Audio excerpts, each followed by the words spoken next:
Hello everyone, इस video में हम कक्षा 10वीं अर्धवार्षिक परीक्षा 2025-26 के इंग्लिश के पेपर को सॉल्व करेंगे। आइए शुरू करते हैं। सबसे पहले प्रश्न में हमें एक अनसीन पैसेज दी हुई थी। The purpose of education is to make the student an expert in his subject. तो आइए इसके जो सभी आंसर्स हैं उसको चेक कर लेते हैं। सबसे पहले प्रश्न में हमसे पूछा गया था the purpose of education is to make the student an expert in his subject. पहली ही लाइन जो हमने पढ़ी थी उसमें इसका आंसर दिया गया था। सेकंड क्वेश्चन का जो सही आंसर था, what according to the writer is the end excellence in the field chosen. आइए थर्ड क्वेश्चन को करते हैं। थर्ड क्वेश्चन में पूछा गया था कि according to the passage can a man become an expert in all fields. तो इसका आंसर है नो। फोर्थ वाला सही था। फोर्थ क्वेश्चन को करते हैं। फोर्थ क्वेश्चन में पूछा गया था according to the writer which of the following is the most important work. जिस प्रश्न का सही उत्तर है B option, once on work. Fifth number के क्वेश्चन में the modern civilisation has provided vocational education. यहाँ पे जो है मॉडर्न होना था तो स्पेलिंग गलत थी। वोकेशनल एजुकेशन इस प्रश्न का सही आंसर हो जाएगा। पहले प्रश्न के बाद आइए सेकंड क्वेश्चन में भी एक अनसीन पैसेज ही दिया हुआ था। Sardar Patel is known as iron man. आइए इसके सबसे पहले प्रश्न की ओर चलते हैं। पहले प्रश्न पर who is the iron man of India. तो इसका सही आंसर था सरदार पटेल। सेकंड क्वेश्चन में पूछा गया था when did Sardar Patel died. तो 15 दिसंबर 1950 को ये जो है डाइड हो गए थे। तो इसका पहला ऑप्शन सही है। सी जो क्वेश्चन था what kind of person was Sardar Patel. तो इस प्रश्न के दो आंसर थे, थर्ड और फोर्थ दोनों सही थे। तो इसमें जो है आपको दोनों में से जो भी कोई एक कर देंगे तो भी सही माना जाएगा। ध्यान रखें इस प्रश्न के दोनों आंसर हैं, थर्ड भी और फोर्थ भी। इसे हम लोग जो है अनसीन पैसेज में यहाँ पे देख सकते हैं, इमोशनल एंड काइंड हार्टेड, ये थर्ड ऑप्शन था हमारा। फिर इसके आगे जैसे ही हम जाएंगे तो देखिए अ वेरी शार्प माइंड। तो ये जो है इस प्रश्न के दोनों ही आंसर यानी थर्ड और फोर्थ दोनों ही सही हैं। आइए डी नंबर पर how many years after Gandhi ji death Sardar Patel died. तो इस प्रश्न का सही आंसर है फर्स्ट 2 ईयर्स। फिफ्थ में पूछा गया था when did the India Pakistan war take place. तो ये 1947। इस प्रश्न का जो है सही आंसर हो जाएगा।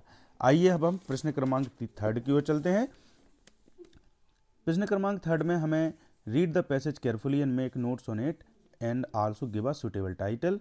इस प्रश्न में ये जो हमें अनसीन पैसेज दी हुई थी इसके लिए हमें इसे नोट्स बनाना था और एक सुटेबल टाइटल देना था।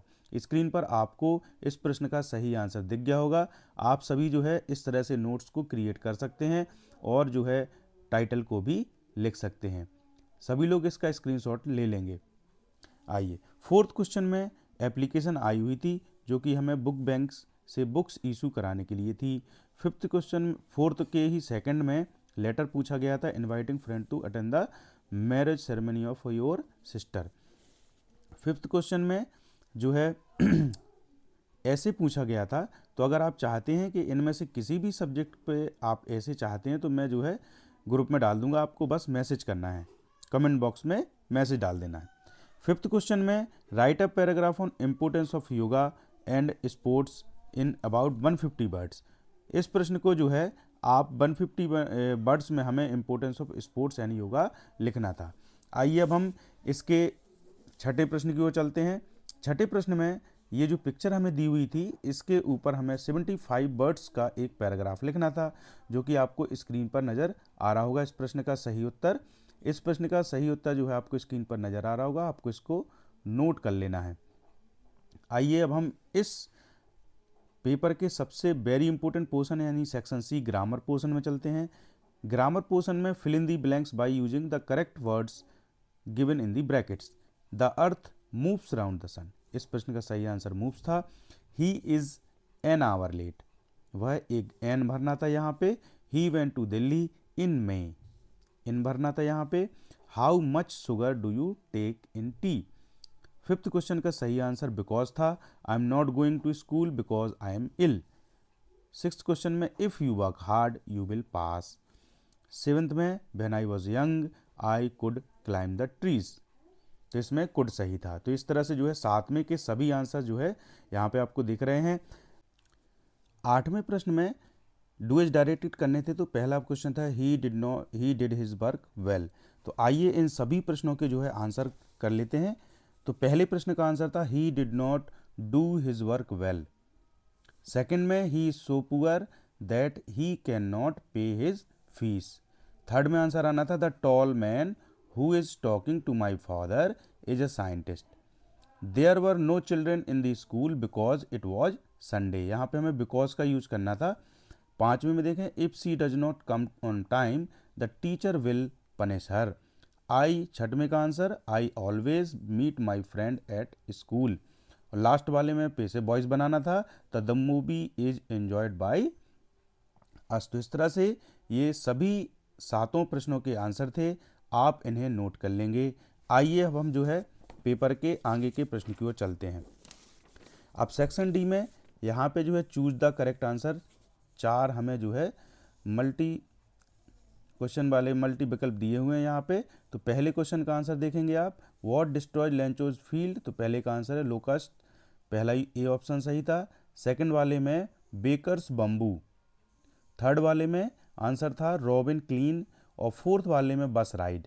इस तरह से ये 9 नंबर के सारे सही प्रश्न के उत्तर थे। क्वेश्चन नंबर 10 में देखें जो आंसर थे, इसमें भी एक अनसीन पैसेज हमें केयरफुली पढ़नी थी।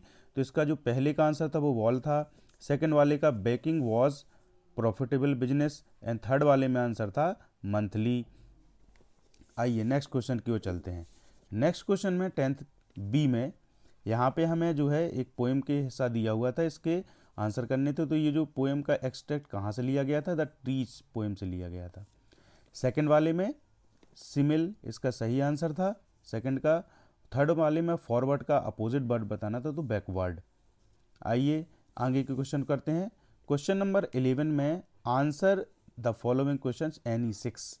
तो आपको स्क्रीन पर सभी प्रश्नों के आंसर नज़र आ गए होंगे। हमें जो है इन आंसर में से किन्हीं भी 6 प्रश्नों के सही आंसर करने थे। आइए क्वेश्चन नंबर 12 में जो है answer the following questions any 2। इनमें से कोई भी 2 प्रश्नों के आंसर करने थे। तो आपको जो है स्क्रीन पर इन तीनों के ही आंसर नज़र आ गए होंगे। आप इन्हें कॉपी पे अच्छे से नोट कर लें। आगे आने वाली वार्षिक परीक्षा में ये प्रश्न जो है बहुत इंपॉर्टेंट होंगे। क्वेश्चन नंबर 13, 14, 15 और 16 के आंसर भी आपको स्क्रीन पर नज़र आ गए होंगे। इन लास्ट के तीनों प्रश्नों में सभी 3-3 नंबर के क्वेश्चन थे, 2-2 क्वेश्चन थे, इनमें से कोई एक हमें करना था। सभी के प्रश्न आपको स्क्रीन पर नज़र आ गए होंगे। आशा है कि आपको ये जो वीडियो है पसंद आया होगा। अगर आपको ये वीडियो पसंद आया है तो चैनल को सब्सक्राइब करना ना भूलें। आगे आने वाले समय में आपको जो है इसी तरह के विभिन्न प्रश्न पत्रों के हल मिलेंगे। कक्षा 10वीं में 3 अभ्यास प्रश्न और आने वाले हैं। तो आप सभी जो है चैनल पर वेट करें, चैनल को सब्सक्राइब कर लें। तब तक के लिए थैंक यू।